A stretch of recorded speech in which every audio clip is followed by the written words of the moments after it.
प्रिय विद्यार्थियों, good morning. पिछले वीडियो में हमने जो आपको मैंने 3 मेथड्स बताए थे कैश बजट के। वर्किंग कैपिटल मैनेजमेंट में एक पार्ट कैश बजट के थ्रू हम लोग वर्किंग कैपिटल मैनेजमेंट करते हैं, क्योंकि कैश वर्किंग कैपिटल का एक पार्ट है। पिछली बार मैंने आपको 3 मेथड बताए थे कैश बजट के थ्रू कैसे हम वर्कआउट करेंगे रिक्वायरमेंट का। तो उसमें मैंने सबसे पहला मेथड बताया था receipts and payments method. Receipts and payments method का एक क्वेश्चन आज मैंने लिया है कैश बजट का, जिसमें ये डेटा अवेलेबल है और ये मोदी स्टील्स लिमिटेड का हमको देखना है कि उन्हें कितनी ओवरड्राफ्ट फैसिलिटी की ज़रूरत हो सकती है 3 महीने में, अक्टूबर 2020 से दिसंबर 2020 तक, जिसमें हमें अगस्त से लेकर के दिसंबर तक के सेल्स डेटा दिया, परचेज डेटा दिया है, वेजेस दिए। अदर इंफॉर्मेशंस में है 50% of credit sales are realised in the month following the sales and the remaining 50% in the period in the second month following. यानी जिस महीने में जो सेल होती है उसके अगले महीने में उस सेल का 50% हमें रिकवर होता है और रिमेनिंग 50% उससे भी अगले महीने में। तो और सेकेंड इन्फॉर्मेशन है creditors are paid in the month following the month of purchase. यानी क्रेडिटर्स जो है जिस महीने में परचेज होती है उसके नेक्स्ट मंथ में परचेज के मंथ में पे करने होते हैं। और तीसरा कैश एट बैंक हमें दे रखा है 50,000 रुपये 1 अक्टूबर 2020 को। तो इसके थ्रू हम ये वर्कआउट करेंगे कि कैश मैनेजमेंट के थ्रू बजट कैसे बनाएं और क्या पता करें कि वर्किंग कैपिटल की शॉर्टेज है या एक्सेस में। शॉर्टेज है तब ओवरड्राफ्ट की तरफ जाएंगे और एक्सेस है तो कोई प्रॉब्लम ही नहीं है। तो मैं ये जो क्वेश्चन है ये कैसे सॉल्व किया जाएगा आपको हम लोग ये सीखने की कोशिश करते हैं। तो कैश बजट बनाते समय हमने जो रिसीट्स एंड पेमेंट्स मेथड लिया था, अक्टूबर, नवंबर एंड दिसंबर 3 महीने का बजट हमको बनाना है। तो रिसीट्स में हम सबसे पहले स्ट्रीम ऊपर अपने हेडिंग डाला है cash budget for the period of 3 months ending on 31 दिसंबर 2020। यानी अक्टूबर, नवंबर एंड दिसंबर 3 मंथ्स का बजट हम लोग फॉर्मुलेट करेंगे। अब हम इसमें क्या करते हैं, रिसीट्स वर्कआउट करते हैं, पेमेंट्स वर्कआउट करते हैं। रिसीट्स में से पेमेंट को माइनस करके हमें बैलेंस मिलता है मंथली, और क्योंकि शॉर्ट पीरियड का है तो 3 मंथ्स का बजट हम लोग बनाते हैं। सबसे पहला आता है क्योंकि कैश सेल्स नहीं है तो रिसीट्स में केवल नज़र आ रहा है कलेक्शन फ्रॉम डेटर्स। ये कलेक्शन फ्रॉम डेटर्स क्या है, क्रेडिट सेल्स होती है। तो क्रेडिट सेल्स की रिकवरी कैसे होती है, कलेक्शन कैसे होता है, वो हमको समझना सबसे इम्पॉर्टेंट। और जो भी हम इसका वर्कआउट करेंगे वो वर्किंग नोट हमें क्वेश्चन के बाद में देकर आना होता है, एग्ज़ाम में भी लिखना होता है। तो अब रिसीट्स निकालने का जो तरीका है मैं आपको बता रही हूँ। ये देखिए कलेक्शन फ्रॉम डेटर्स कैसे होता है, ये वर्किंग नोट में हमको देना होता है। तो कलेक्शन फ्रॉम डेटर्स में हम लोग क्या करते हैं, जहाँ से इंफॉर्मेशन दे रखी है मंथ्स, जैसे अगस्त, सितंबर, अक्टूबर, नवंबर, दिसंबर, ये हमको कलेक्शन देखना है। तो कैसे रिसीट्स आती है ये मैं आपको वर्किंग नोट के में हमको देना है, जो रफ वर्क है वो बता रही हूँ। अगस्त में 3,60,000 है, उसका 50% हो गया 1,80,000। वो कब मिलेगा, सितंबर में। रिमेनिंग 1,80,000 कब मिलेंगे, अक्टूबर में। तो 1,80,000 हो गया। फिर आता है 3,84,000। 3,84,000 का हाफ कितना हुआ, 50%। सितंबर का 50% कब मिलेगा, अक्टूबर में। 1,92,000 और रिमेनिंग 1,92,000 कब मिलेंगे, नवंबर में मिलेंगे। फिर आता है आपका अक्टूबर के 2,16,000, तो 1,08,000 मिलेंगे दिसंबर में और रिमेनिंग 1,08,000 मिलेंगे अगली जनवरी में। तो ये जो पैटर्न है इससे आपके पास बिल्कुल करेक्ट फिगर आएगा कि हम कितना कलेक्शन हमें मिलता है। हमें चाहिए सितंबर तक का, तो हम बजट ही नहीं बना रहे, अक्टूबर चाहिए। तो हमारे पास आ गया 8,17, 3,72,000। ये 3,72,000 हमारे पास आ गया कलेक्शन फ्रॉम डेटर्स, 3,72,000।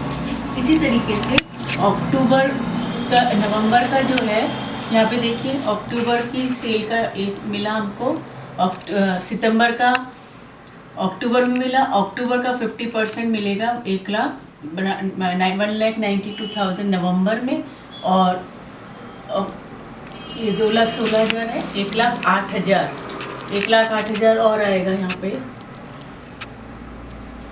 और बचा हुआ दिसंबर में जाएगा। तो इस कलेक्शन कितना हो गया, 8 2 10, 3 लाख। ये 3 लाख कहाँ गया, कलेक्शन फ्रॉम डेटर्स नवंबर में।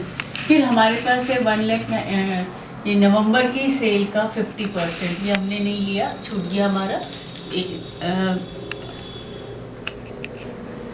1,74,000, 1,74,000 दिसंबर में मिलेगा, रिमेनिंग कहाँ जाएगा, जनवरी में जाएगा। तो यहाँ पर आपके पास हो गया 2,82,000, 2,82,000 हमको मिल गया दिसंबर में। तो अब इसका टोटल है 3,72,000, रिसीट्स टोटल हो गए 3 लाख, और यहाँ पे हो गए 2,82,000। ये हमारे पास आ गए रिसीट्स अक्टूबर के, नवंबर के, दिसंबर के। अब पेमेंट्स की बात करते हैं। तो पेमेंट्स की शर्तों में क्या दे रहा है, creditors are paid in the month following the month of purchase. Purchase की जो मंथ है उसमें, तो अगस्त का पेमेंट हो गया सितंबर में, सितंबर का पेमेंट हो गया अक्टूबर में, अक्टूबर का पेमेंट नवंबर में, नवंबर का पेमेंट दिसंबर में। तो सितंबर का पेमेंट अक्टूबर में हुआ था 2,88,000, क्रेडिटर्स को पे किया 2,88,000। यहाँ पे 4,86,000 अक्टूबर की परचेजेज है, जो कहाँ पे होगी, नवंबर में। और नवंबर की परचेजेस 4,92,000 पे होगी दिसंबर में। ये पेमेंट टू क्रेडिटर्स आ गया। और वेजेस के बारे में कोई इन्फॉर्मेशन नहीं है, तो हम मानकर चलते हैं कि वो भी हमारे पेमेंट रेगुलर पेमेंट है। अक्टूबर में 22,000 का पेमेंट है, वो अक्टूबर में हो गया। फिर 20,000 का पेमेंट नवंबर का नवंबर में हो गया, और 30,000 का पेमेंट दिसंबर का दिसंबर में हो गया। जब हम इसका टोटल करते हैं तो ये आपका आता है 8 2 10, 4 अरे 5,08,000,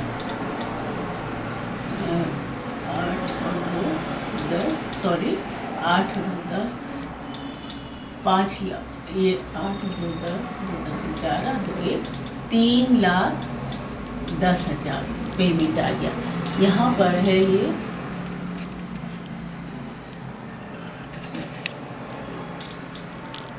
20,000,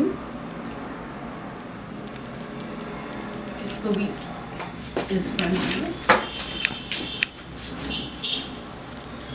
यह आया आपका 22,000। 22,000 को हम देखें जरा, 2 10 11, 3,10,000। यहाँ पे देखते हैं इसको प्रॉपर लिखने पे, 20,000 है ये हो गया 5,06,000, और ये हमारा आएगा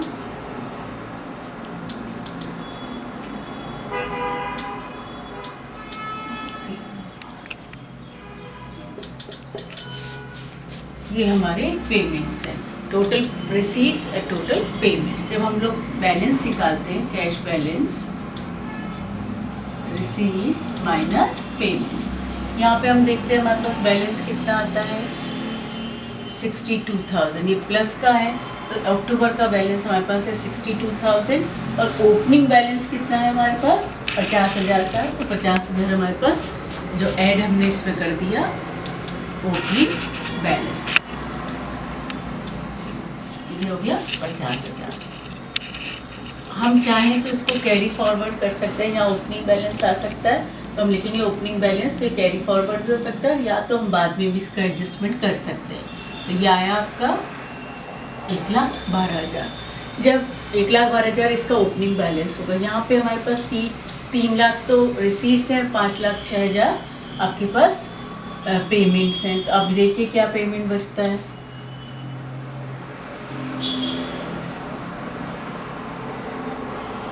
ये हो गया आपका 3 लाख में से 2,06,000। 2,06,000 की अपन जब बात करते हैं तो माइनस में चला गया, अपने पास पेमेंट कितना है प्लस का, उसका अपन ऐड करते हैं तो 1,12,000 ये माइनस का है, और 1,12,000 प्लस का है। तो इसका मीनिंग क्या हुआ, हमारे पास जो माइनस का बैलेंस है वो है, हमको ओवरड्राफ्ट चाहिए इसमें से 94,000 का, 94,000 ये माइनस किया तो इसका मतलब ओवरड्राफ्ट फैसिलिटी हमें कितनी चाहिए?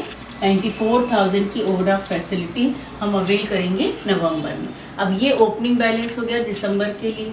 दिसंबर का देखते हैं, दिसंबर का भी माइनस में जा रहा है बैलेंस, तो हमारे पास आता है ये 12 में 60 गए तो